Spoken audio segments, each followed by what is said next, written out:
12년 전 남편의 외도를 알게 됐습니다.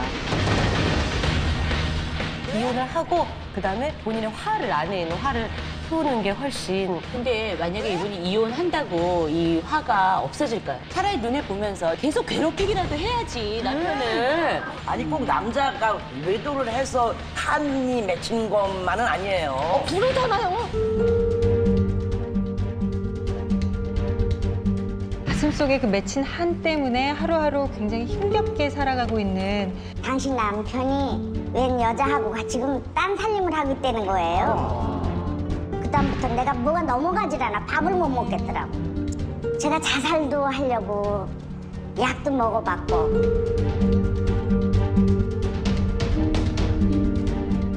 그동안에 이렇게 많이 힘드실 때 예. 어떻게 얘기하셨어요? 를 하라고 그러고 싶어요.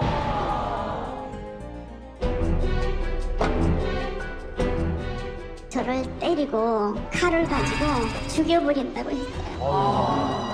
가슴이 숨을 쉬면은 한 번도 편안하게 쉬어본 적이 없습니다. 더 이상 못 참겠어요.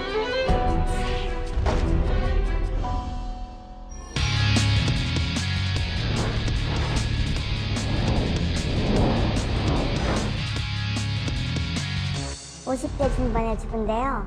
12년 전 겨울 남편의 외도 사실을 알게 됐어요. 주말마다 바쁘네. 진급할 때까지만 고생해. 그래, 고마워. 당시 진급 문제에 걸려 있어서 당연히 의심 없이 넘겼죠. 어느 날 남편이 휴대폰을 놓고 출근한 날이 있었어요. 학생, 휴대폰 좀 빌려줘요. 휴대폰이요? 예.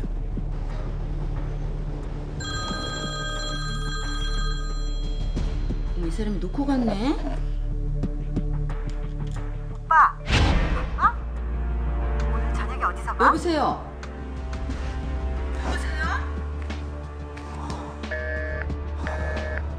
아니, 왜 이렇게 전화가 안 돼?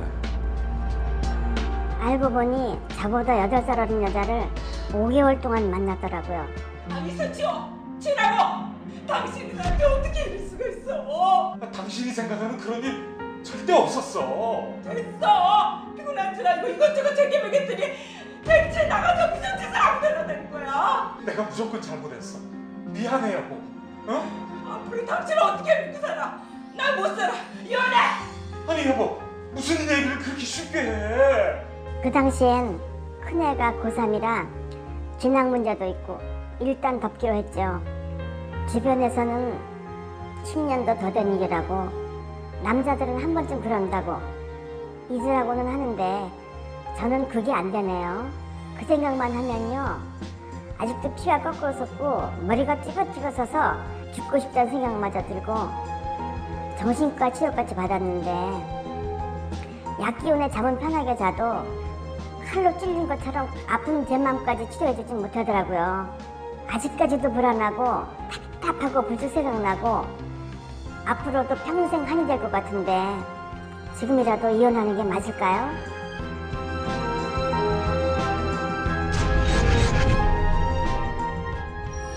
일남 일녀를 둔 주부의 사연입니다. 이분은 정말 남편 한 사람만 믿고 열심히 살았는데요. 12년 전 남편의 외도를 알게 됐습니다. 그 사실을 알고 충격을 받았는데 사실 10년이면 강산도 변한다고 하잖아요. 잊고 살아야 되는데 본인의 의지와는 상관없이 이 한쪽에 계속 응어리가 져 있어요. 자다가도 불뚝 일어나고 화가 치밀어 올라서 뭐 살 수가 없을 정도예요. 그래서 정신과 치료도 받고 상담도 받고 그리고 약까지 먹었습니다. 심지어 술도 먹었죠. 그런데도 이게 내려가질 않는 거예요. 주위의 사람들은 그냥 남자가 바람 한 번 피는 게 뭐 대수냐, 다 그러고 산다, 그거 내려놔라 라고 이야기를 하는데 정작 본인은 내려놓을 수 없는 가슴 응어리에 한이 있습니다. 바로 화라고 하죠. 그래서 지금도 이걸 내려놓지 못해서 저렇게 괴롭게 사는데요. 그냥 남편을 이해하고 살아야 되는 건지 아니면 정말 이렇게 괴로울 바에는 이혼을 결정해야 되는 건지 지금 고민을 하고 있습니다. 근데 만약에 이분이 이혼한다고 이 화가 없어질까요? 저는 그게 의문이에요. 그렇지. 그래서 저는 묻어두고 산다 편이거든요. 왜냐하면은 설사 내 눈앞에 없다 할지라도 이분은 지금 마음에 너무 깊은 상처를 입었기 때문에 계속 그게 생각이 나면은 더 예를 들어서 남편이 잘 됐다는 소리 난다든지 아니면 누구랑 결혼했다는 소리가 난다든지 하면은 본인의 상처가 더 깊어질 것 같아요. 차라리 눈에 보면서 이거는 조금 남자분들이 참 싫어할지 모르지만 계속 괴롭히기라도 해야지 남편을. 계속 괴롭히기라도 해야지 이게 풀리지 않겠습니까? 가끔 안무현 씨 의견 낼 때 보면 약간 무서워요. 약간 미저리 스타일이 있어요. 아까 안민희 씨께서 옆에서 그래도 괴롭히더라도 옆에 붙어 있어야 된다고 얘기를 하셨는데 저는 그게 누굴 위한 복수인가라는 생각이 들어요. 누굴 위한 삶이고. 이거는 분명히 여성분에게는 불행을 계속 가져다 줄 수밖에 없어요. 실제로 지금 제가 외래에서 보는 분들이 있는데 남편분이 5, 6년 전에 외도를 하셨고 결국 부인의 그런 반복되는 의심 속에 남편이 직장, 일 다 그만두고요. 핸드폰도 없애버리고 친구를 다 끊고 24시간 부인하고 같이 붙어 있어요. 네. 그럼에도 불구하고 이 여성분은 그 5, 6년 사이에 점점점 심해져서 지금 남편이 바람을 필지도 모른다라는 불안과 의심 속에 계속 살아가거든요. 그런 경우에 저 같으면은 꼭 옆에서 그 남편을 보면서 그 화, 분노, 배신감 등등을 매일매일 상기하면서 살 바에는 이혼하는 것도 답이다라고 말씀을 드리거든요. 지금은 자기를 돌아보고 자기 삶과 행복을 위해서 자기 혼자서 똑바로 설 수 있는 조건을 만들어야 되거든요. 분 같은 경우는 이혼을 하더라도 지금 이 순간은 아닌 것 같아요. 나중에는 이혼할지 몰라도 지금은 이분이 계속 이것을 생각하고 이렇게 할까 저렇게 할까 할 때는 아직은 남편을 향한 정이나 사랑하는 마음이 있다고 봐요, 저는. 그렇기 때문에 지금은 너무나 분노에 차서 막 있는데 이 사람하고는 이제 아니다라고 생각할 때는 정말 포기가 되면서 어떤 순간에 폭풍성 아주 고요하면서 결정이 딱 내려지는데 그 시점이 아니신 것 같아서 저는 지금은 괴롭더라도 좀 더 두고 보고 이 화를 다스리 노력하시고 그래도 안 되고 어느 순간에 남편에 대한 모든 것이 끊어지면 그때 이혼해도 늦지 않겠어요? 저는 좀 반대 의견이에요. 저는 보면서 그렇게 있는다는 건 본인한테도 못할 짓이고 사실 남편한테도 못할 짓이고 이제 물론 그 복수라도 하면서 살아야 된다고 말씀하시는데 그것조차 자식을 키우는 부모라면 그게 과연 올바른 선택일까 하는 그런 생각이 들거든요. 그래서 저는 차라리 이혼을 이럴 거면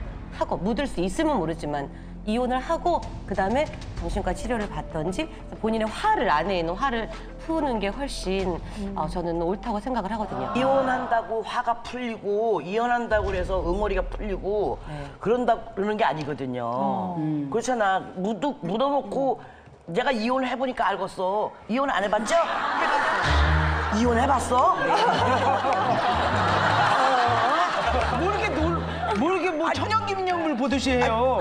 동지를 만났잖아. 그래서 재혼은 했어요? 네, 했습니다. 난 안 했어요. 하니까 이게 치유돼요. 정말? 했어요. 저는 사실 강수민 스님 얘기를 좀 듣고 싶거든요. 사실 화라면 강화라고 할 수 있고 화를 누르고 사시는 분이시잖아요.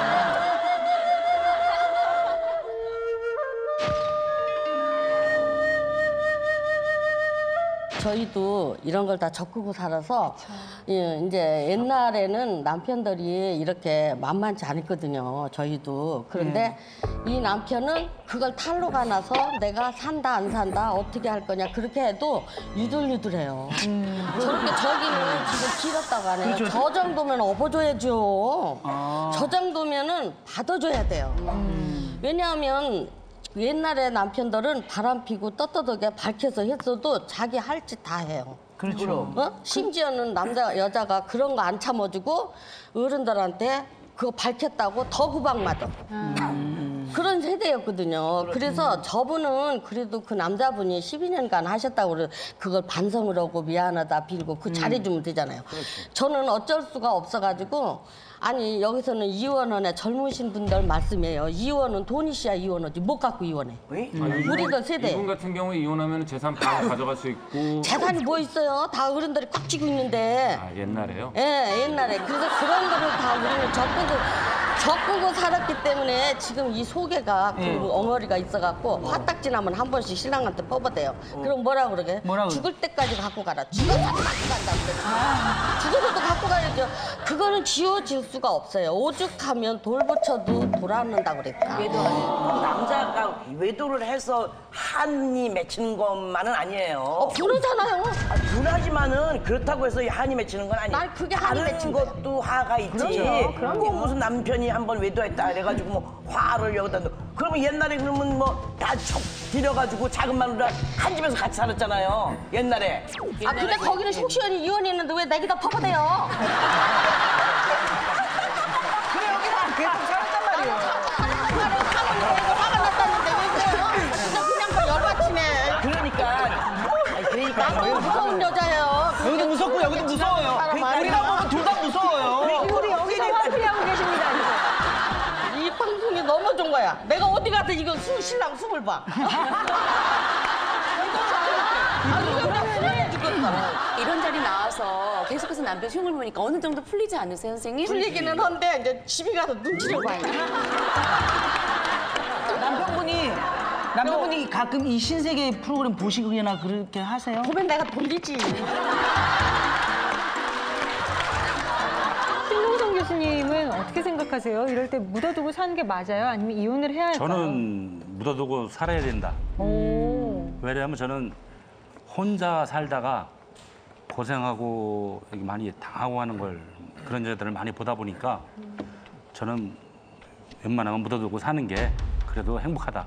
근데 이 정도면 형님 사고 날 수도 있는 거 아니에요? 그렇지. 근데 그게 걱정이죠. 왜냐하면 이 12년 전 거를 가지고 지금까지 여자가 이렇게 생각을 하고 계속 오기를 부릴 때는 여자가 어렸을 때 무슨 충격을 받은 사실이 있지 않을까. 저는 사실 이거 용서할 수 없는 남편의 과거 어떻게 하실래요? 그래서 저는 당연히 묻어두고 산다 쪽으로 했어요. 그냥 과거니까. 근데 이렇게 사연을 접해보니까 이거는 이혼을 해야 된다는 생각이 드는 거예요. 왜냐하면 이 분에게는 이 일이 너무도 큰 일이라서 이거 외에 다른 걸 생각을 안 하잖아요. 그래서 밥도 굶고 괴롭고 살고 싶지도 않고 그래서 이 분하고 사시면 정말 불행할 것 같다라는 그런 생각이 들어요. 네, 사실 지금 말씀 주신 거에서 제가 좀 불편감이 느껴지는 거는 외도를 한다고 해서 무조건 다 이혼을 해야지 되느냐 절대 그렇지 않거든요. 그렇지. 근데 다만 묻어두고 살 수는 없는 것 같아요. 그러니까 분명히 부부가 만나서 무엇이 우리가 이렇게까지 될 수밖에 없는 이 과정에 대한 이런 상황도 같이 이야기를 하고 이 부인 같은 경우는 이혼하자라고 했던 것은 남편에 대한 협박일 거예요. 절대 이 남자 이혼하고 싶지 않거든요. 그렇기 때문에 계속해서 나에 대해서 관심을 제대로 가져봐라고 해서 지금 뭔가 이게 종을 치는 거지 이 부인도 사실은 이혼할 마음은 아마 없을 거라고 저는 그래서 생각해요. 갈등을 하는 거죠. 근데 이거는 잡는 사람이 봤을 때 잡든지. 이제 뭐 남자 여자 이제 뭐 살면서도 뭐 의리라는 것이 되게 중요하잖아요. 근데 일단은 믿음이 한번 깨졌기 때문에 이게 쉽지가 않다는 거죠. 그리고 또 두 번째는 이분 같은 경우에는 지금 12년째 계속 이 생각을 하고 계시는 거잖아요. 근데 이제 잘 극복을 하시면 좋은데 이게 혹시라도 좀 중증으로 가서 남편이 자고 있을 때 이렇게 뭐 좀 이렇게 해야 하지 않을까 이런 생각까지 간다 이거죠. 그러면 주상렬 씨는 예. 이혼을 하는 게 맞다. 그게 맞죠. 서로를 위해서. 저는 남자 쪽에서도 얘기를 해볼까요? 저도 그런 얘기를 할게요. 저는 생각이 좀 다른데요. 그 남편이 그 이후로도 그때는 뭐 손발이 되도록 이렇게 빌었다고 하는데 그게 진짜로 빌고 직장만 왔다 갔다, 직장 집만 왔다 갔다 하고 하겠다고 약속을 했는데 그게 지켜졌다 그러면 저는 이혼하면 안 된다라고 생각하는 입장입니다. 그런 경우에는 이분한테는 중간에 정신과 치료까지 받았다고 하는데 이분은 이혼보다 먼저 진짜 정신과 치료를 제대로 받아볼 필요가 있다. 우리 양재진 원장을 만날 필요가 있다. 이런 생각이 저쪽에서 안 되면 장진영 변호사를 찾아봐야 된다. 일단은 저기를 들렸다 오셔야 되는 거고요. 만약에 그 남편이 그 이후로도 제대로 반성하지 않고 똑같은 행동을 반복했다. 그러면은 그거는 이제 이혼을 할 만한 사유가 돼요. 근데 저는 제가 왜 그 이혼을 해야 된다고 생각을 했냐면요. 이거 정말 저랑 가까운 친구 중에 이렇게 남편이 외도를 해서 자기도 모르는 사이에 이제 직업이 굉장히 좋아요. 남편 직업이 시댁도 잘 살고. 근데 이 남편이 사업하고 이러다가 보니까 같이 일하는 여자랑 3년을 바람을 핀 거예요. 근데 그거를 몰랐다가 나중에 뭐 남편이 알기게 다 얘기하고 뭐 애들이 아직 덜 컸으니까 그래서 일단 그러고 살자 이러다 보니 그렇게 살았는데 문제는 뭐냐면 첫째 남편에 대한 믿음이 없어지고요. 그다음에 두 번째는 막판에는 어떤 결과까지 일어나면 와이프가 맞바람을 피더라고요. 네. 그리고서 뭐 잘 해보자 그래서 요즘은 남편이 뭐 전화했더니 요즘은 잘 해준다고 그렇게 얘기를 하더라고요. 그랬더니 결국은 얼마 전에 정말 불과 한 달 정도 전에 전화를 했더니 결국은 이혼을 했더라고요. 그래서 왜 했냐고 그랬더니 계속 그 생각도 나고 또 그 친구 말에 의하면 이렇게 방송에서 이런 얘기 해도 뭐 집어릇 개중이야 이런 얘기를 하더라고요. 그래서 결국에는 그런 일이 또 일어날 수 있다는 항상 그 가정을 하고 있기 때문에 그럴 거면 차라리 이혼을 하고 애를 그냥 내가 키우면서 사는 게 낫겠다. 물론 여자도 잘한 건 없다고 저는 생각을 하거든요. 뭐 그 상태에서 요즘은 맞바람 피우는 부부가 많다잖아요. 넌 너대로 살아라. 근데 그렇게 했음에도 불구하고 결국은 극복을 못하고 이혼을 하는데 지금 어떠냐면 지금 너무 좋대요. 그게 이혼하고 나서 이혼하고 나서 너무 좋대요. 그렇기 때문에 저는 오히려 이혼을 하는 게 그렇게 계속 생각날 거면 이혼을 하는 게 더 맞지 않느냐 하는 생각이 드는 거죠.